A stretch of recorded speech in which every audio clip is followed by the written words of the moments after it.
어제였습니다. 어제 9월 24일 저 시간이 14시 20분 오후 2시 10분에 드디어 첫 번째 재판이 열렸어요. 누구에 대한 첫 번째 재판이냐? 김건희 여사에 대한 첫 번째 재판인데 사실은 영부인에 대한 첫 재판이에요. 대한민국 영부인의 첫 재판. 지금까지 대한민국을 거쳐간 영부인들 굉장히 많았습니다.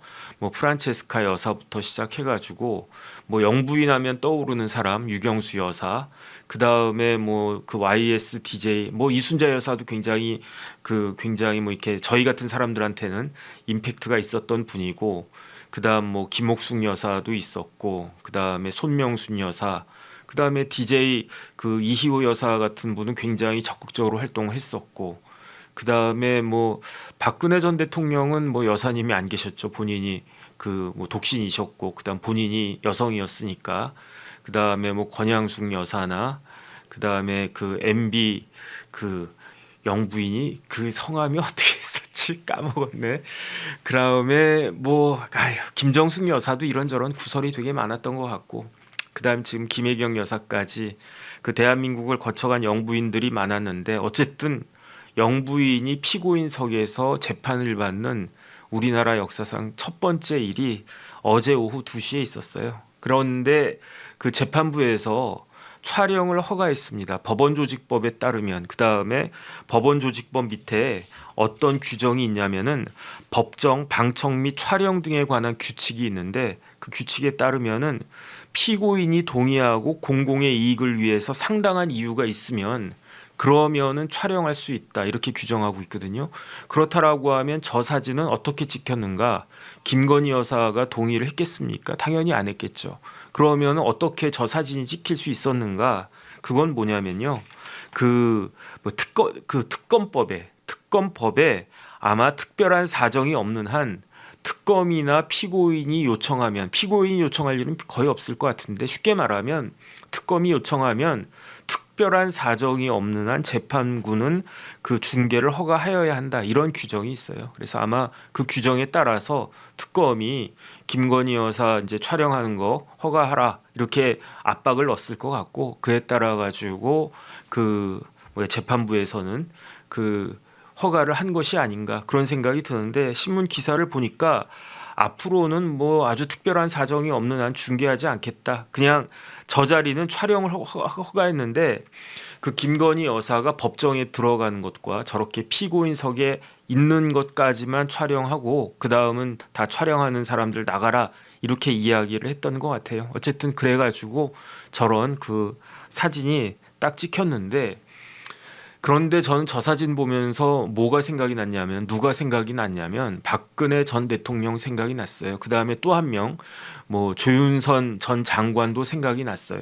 그때 이번 말고 지난번 탄핵과 그로 이어지는 여러 가지 그거였을 때, 그 국정농단 재판이었을 때 사실은 깜짝 놀라지 않았습니까? 박근혜 전 대통령의 생 얼굴이 딱 드러났는데 얼굴 검해가지고, 야, 그다음에 남자들은 뭐 저 같은 사람은 뭐 그냥 뭐 이러나 저러나 뭐 세수하고 오나 세수하지 않나 뭐 큰 차이가 없는데, 여자들은 확실히 다르구나. 더군다나 조윤선 전 장관은 그 당시에 뭐 이렇게 뭐 최고의 미모를 자랑하는 뭐 국회의원, 여성 국회의원 꼽으라고 하면은 당연히 들어가는 그런 분이었는데, 그런데 조윤선 장관의 그 구치소에서 그 쌩얼 같은 거 딱 보고, 야, 참 그렇다, 그 생각을 했었는데, 그래서 사실은 저는 어떤 생각을 했었냐면, 김건희 여사 이렇게 중계를 해? 그럼 김건희 여사가 어떤 모습으로 나오나? 박근혜 전 대통령 때하고 비슷한 모습일까라고 생각을 했는데,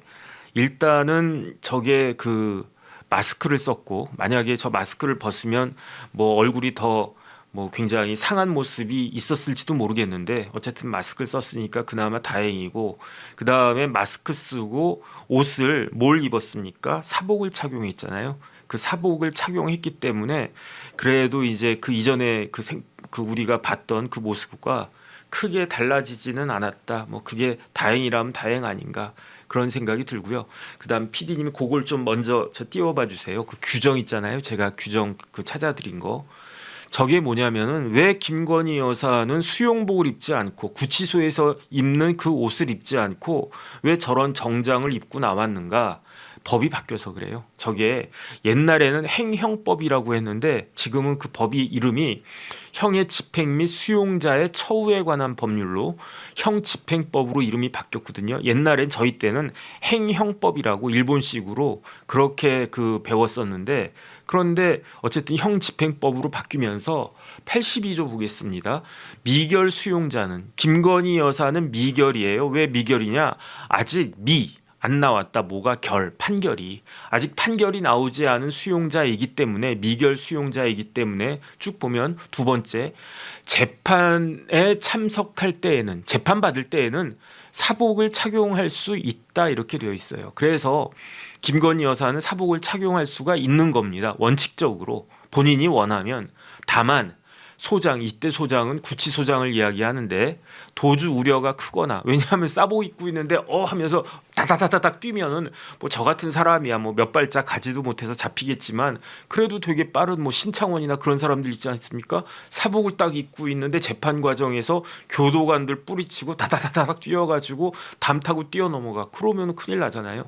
그런데 만약에 구치소에서 입는 수용복 입고 있으면 저 사람 그 죄수 아니냐 뭐 이런 식의 생각을 할 수 있으니까 그럴 때이거나 아니면 특히 부적당하다고 인정된 사유가 있을 때에는 교정시설에서 지급하는 의류 이게 수용복이죠. 옛날로 하면 수의죠. 죄수들이 입는 옷이다 해가지고 수의 입게 할 수 있다 이렇게 되어 있는데 어쨌든 김건희 여사는 재판받으러 가니까 나는 정장 입고 나가겠습니다. 그런데 그 소장이 뭐 김건희 여사가 도망가겠습니까? 지금 몸도 안 좋다라고 그랬는데 그 다음에 뭐 특별한 부적당한 사유가 있겠습니까?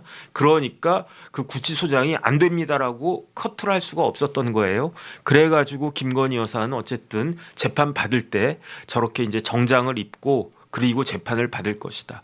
대신에 저도 그것까진 몰랐는데 배지를 달았대요. 무슨 배지를 달았느냐? 수용번호 뭐 4천 몇백 몇십 몇 번 뭐 그런 수용번호가 있다라고 하는데 그런데 그 배지는 달고 정장에다가 그러니까 뭐 브로치 달고 뭐 반클리프 목걸이 하고 뭐 그랬던 분이 지금은 왼쪽 가슴에다가 수용번호 배지를 부착하고 재판을 받고 있는 겁니다. 참. 진짜 어떻게 이런 일이 벌어졌나. 뭐 개인적으로도 김건희 여사 개인적으로도 불행한 일이지만 저는 대한민국 전체를 봐서도 불행한 일이 아닌가 저는 그런 생각이 듭니다. 참고로 말씀드리면요. 어떤 피고인은 일부러 구치소에서 입는 그 옷을 입고 나가요. 정장 입고 나가지 않고 오히려 구치소복 입고 나가는 사람들도 많이 있습니다. 그 생각 한번 해보세요. 옛날에 전두환 전 대통령, 노태우 전 대통령 재판 받을 때 그 모습 그 사진 기억하시는 분 계시죠? 그 전두환, 노태우 전 대통령은 다 깜빵에서 입는 수의 입고 나왔었습니다. 그때는 행형법 시절이니까 그때는 원칙적으로 사복 입지 못하도록 되어 있는데 왜 사복을 입게끔 했느냐? 그게 바로 뭐냐면은 무죄 추정의 원칙이에요. 재판받고 있는 동안은 무죄 추정이 되는데 왜 이거를 갖다가 4398이네. 그 번호가 4398이네. 아니 내가 아직 무죄로 추정받고 있는데 내가 왜 죄수복 입고 재판받느냐. 이러한 충분한 objection이 있을 수 있는 거기 때문에 저렇게 바뀐 거고요. 저는 법리적으로 맞는 이야기다. 어쨌든 그런 생각이 듭니다. 그런데 옛날에 전두환 노태우 대통령은 저런 옷을 입고 나왔었죠. 뭐 3424번이었나? 어쨌든 그랬고 그 다음에 꼭 저렇지 않다고 하더라도 어떤 피고인들은 일부러 저런 옷 입고 나가겠습니다. 왜 그렇습니까? 저렇게 나가면 그냥 일반적인 사건들, 일반 잡범들이나 그런 사람들 중에 꼼수를 피는 거예요. 왜냐하면 저렇게 해가지고 이렇게 좀 불쌍해 보이잖아요. 저런 수의를 입고 딱 나갔다. 그러면 재판장 눈에도 그래도 불쌍해 보인다. 그러면 조금 형량을 1년 할 거 한두 달이라도 깎아주지 않을까? 이러한 기대 심리 가지고 그다음에 연기 잘하는 분들도 되게 많습니다. 그래가지고 되게 막 꺼이꺼이 막 울면서 그러는 분들도 있는데 대개 이제 판사들이 그렇게 잘 속지는 않죠. 왜냐하면 판사들은 밥만 먹고 재판만 하는 사람이니까 저 사람의 진심이 무엇인가. 그런데 판사를 거의 이렇게 그 착각하게 할 정도로 그렇게까지 연기를 잘하시는 분들도 있더라고요. 다시 김건희 여사 좀 띄워봐 주세요. 김건희 여사 그 혐의는 무엇이냐? 크게 세 가지입니다. 그런데 김건희 여사를 수사하는 데가 검찰입니까? 아니란 말이에요. 김건희 여사를 수사한 사람은 누구냐? 특검인데, 민중기 특검인데, 그 특검에서 왜 그 특검이 그 수사를 하느냐? 특검법이 있기 때문이잖아요. 그런데 그 특검법에 김건희 여사 관련된 혐의가 16가지였어요. 16가지였는데 그중에 13가지는 꼭 집어서 이거 해라. 거기에다가 플러스 3개는 하다가 뭐 나오는 거 있으면 그것까지 다 해라. 그게 16가지였는데 그런데 지금 기소가 된 혐의는 3가지밖에 없어요. 왜 그런가? 김건희 여사가 구속된 게 8월 12일 날 구속됐거든요. 그런데 그 구속된 다음에 그 구속해놓고 그냥 세워라 내워라 할 수 없고 그 구속 기간이 있단 말이에요. 기소를 갖다가 해야 된단 말이에요. 그렇지 않으면 구속 취소가 되는 겁니다. 누가 그렇게 구속 취소가 됐습니까? 윤석열 대통령 구속 취소가 됐었잖아요. 그러니까 그 아직 해야 할 숙제가 많이 있음에도 불구하고 일단 기소부터 하자 해가지고 기소했는데 지금 재판받고 있는 것의 혐의는 크게 3가지입니다. 첫 번째는 자본시장법 위반인데 그 다음 페이지 좀 띄워봐 주세요. 그 말도 많고 탈도 많았던 도이치모터스. 그 도이치모터스 사건 가지고 2010년 10월부터 2012년 12월까지 2010년 10월이면요. 지금으로부터 장장 15년 전 아니겠습니까? 2012년 12월이면은 13년 전이에요. 그때까지 저 김건희 여사가 도이치모터스의 뭐 권오수 회장 뭐 이런 사람들 그 다음 페이지 띄워봐 주세요. 그 사람들하고 공모해가지고 그래가지고 도이치모터스 관련해서 주가를 조작해서 그래가지고 8억 1천만 원 상당의 부당 이득을 받았다. 그 차 나온 거 있잖아요. 그거 좀 띄워봐 주세요. 이게 뭐냐면은 저 도이치모터스 BMW네. 저게 BMW 맞나? 어쨌든 뭐 도이치모터스라고 쓰여 있어가지고 제가 퍼왔는데 그러니까 저 도이치모터스 주가 조작 8억 1천만 원 부당이득 받았다 해가지고 기소가 된 거고. 그런데 이성윤 의원이 중앙지검장 할 때 그렇게 1년 넘게 머리카락 홈파듯이 탈탈탈 털었는데도 못 찾아낸 게 도이치모터스였는데 어쨌든 정권 바뀌고 난 다음에 특검에서는 이거 뭐야 충분히 혐의가 있다. 그 다음에 부당이득 본 게 김건희 여사가 부당이득 본 게 8억 1천만 원이다. 어떻게 나올지는 뭐 지켜봐야 되겠습니다. 그런데 저는 참 아쉽다라고 생각하는 게 이거를 윤석열 대통령 할 때 그때 털었으면은 그러면 뭐가 됩니까? 그 일사부재리 원칙에 따라 가지고 기판력 생겨 가지고 이 부분은 적어도 이 부분은 그 처벌받지 않았을 것 같은데 그런데 어쨌든 뭐 새로운 증거 같은 것들 많이 나왔다라고 이렇게 신문에 나와 있으니까 이 부분 어떻게 될지 모르겠습니다. 그다음 두 번째는 그 다음 페이지 띄워봐 주세요. 두 번째는 정치자금법 위반인데 왼쪽 보면 누가 있습니까? 명태균이 윤석열 대통령 그 대선 직전에 여론조사를 얼마를 했다는 겁니까? 여론조사를 무지하게 많이 해줬는데 그게 시가로 따지면 2억 7천만 원 상당이다. 이거 정치자금법 위반 아니냐? 윤석열 대통령은 공범 아니냐? 이런 이야기인 거고. 그리고 난 다음에 윤석열 대통령 된 다음에 5월 달에 보궐선거 있었는데 창원에서 그 보궐선거에서 오른쪽에 있는 김영선 의원 어차피 뭐 저 두 사람이 세트였던 것 같습니다. 김명 세트 그래가지고 뭐 공천에 개입하느니 마느니 그런 혐의가 이제 정치자금법 위반인 거고요. 그 다음 페이지. 그 다음에 또 하나 혐의는 뭐냐면은 특정범죄 가중처벌에 관한 법률 특가법상에 알선수재죄가 있는 거예요. 그 알선수재죄는 뭐냐면은 통일교 윤영호 본부장으로부터 건진을 통해 가지고 무슨 뭐 목걸이 뭐뭐뭐 해가지고 그래가지고 금품을 받았는데 그 금품이 8천만 원 상당이다. 그래서 이거는 알선수재다. 특가법상의 알선수재다. 공무원의 직무에 관련해 가지고 이런저런 그 영향을 갖다 미쳤다. 그래가지고 일단은 3가지로 기소가 됐는데 그런데 그 다음 페이지 좀 띄워봐 주세요. 그런데 뭐가 있었냐면 오늘 9월 25일 오늘 10시 지금 11시 48분이니까 1시간 반쯤 전에 김건희 여사가 또 특검팀에 불려갔어요. 재판만 받는 게 아니라 수사까지 계속 받고 있는 거예요. 오늘은 왜 불려갔나 봤더니 이거는 지금 제가 말씀드린 거 자본시장법, 정치자금법, 특가법하고는 차원이 다른 뇌물죄란 말이에요. 그것도 특가법상의 뇌물죄. 누가 뇌물을 줬다는 것인가?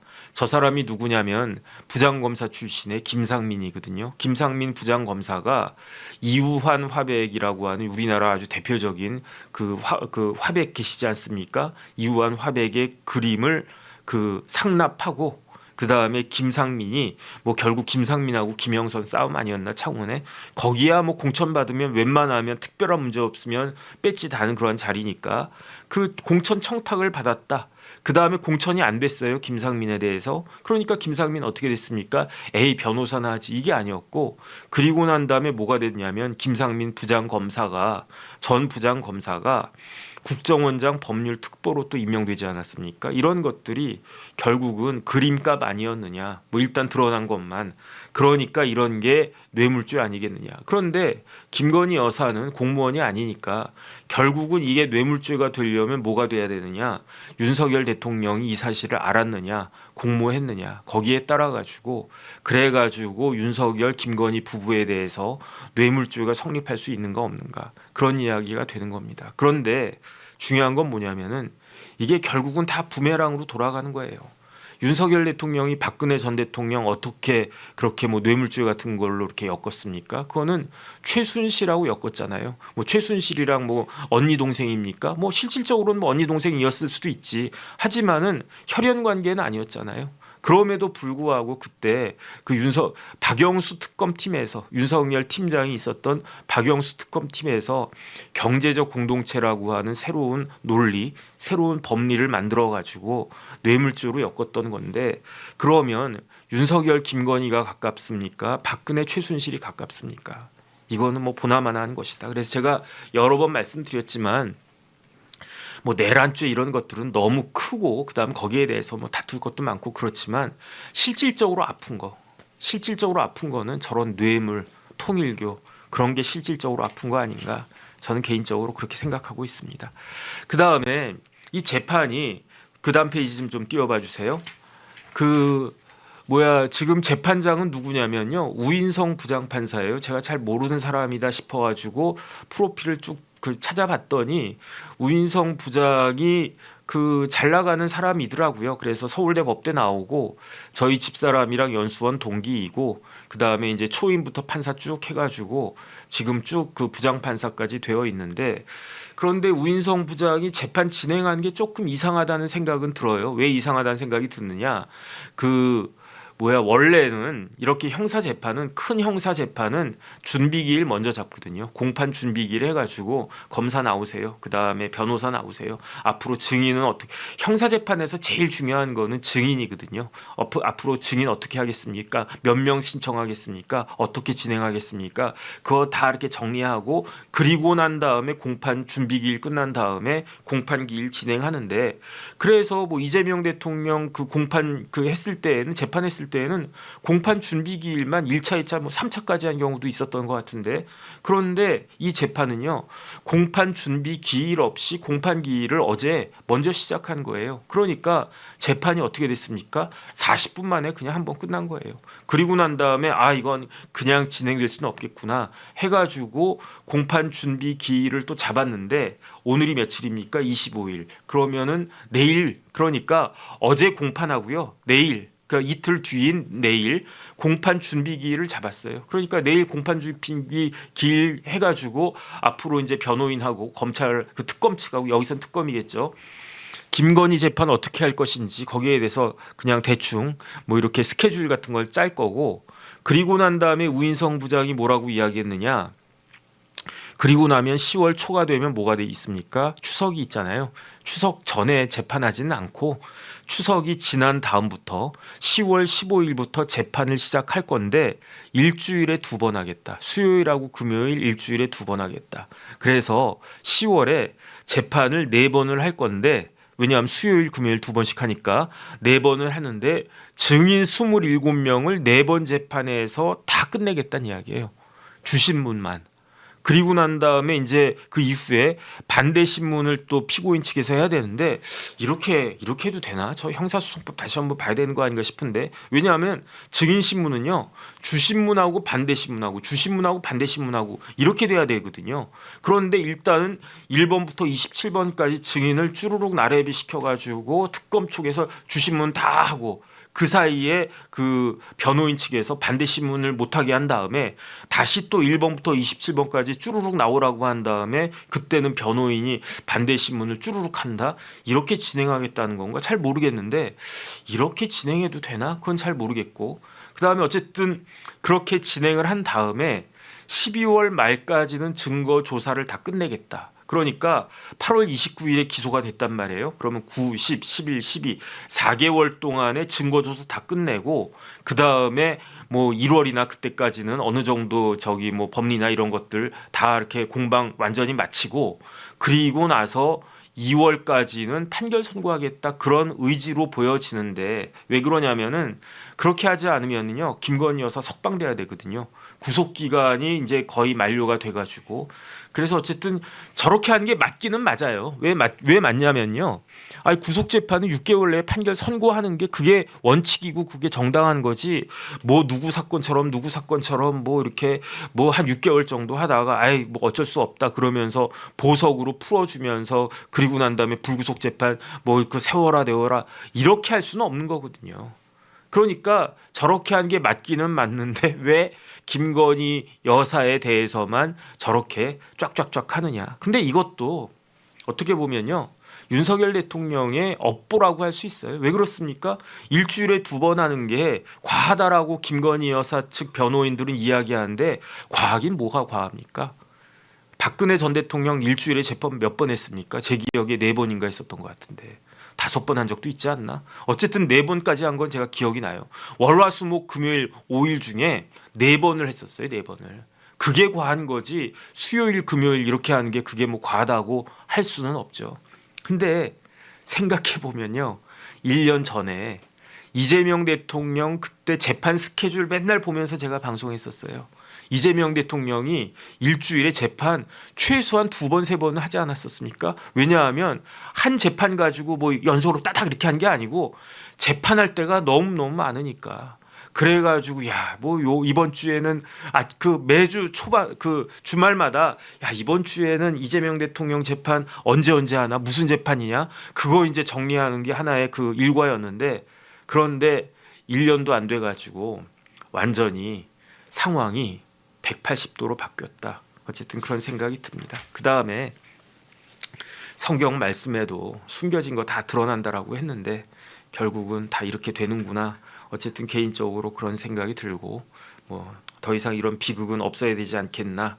어쨌든 개인적으로 그런 생각 들었습니다. 그래서 뭐 저도 별로 뭐 이런 이야기 하는 거 이렇게 마땅치는 않았는데 그래도 대한민국의 영부인이 처음으로 재판받는 어떻게 역사적이라고 하면 역사적인 그런 순간이어가지고 간단하게 또 궁금해하시는 분들도 계실 것 같아가지고 간단하게 이제 말씀을 드렸습니다.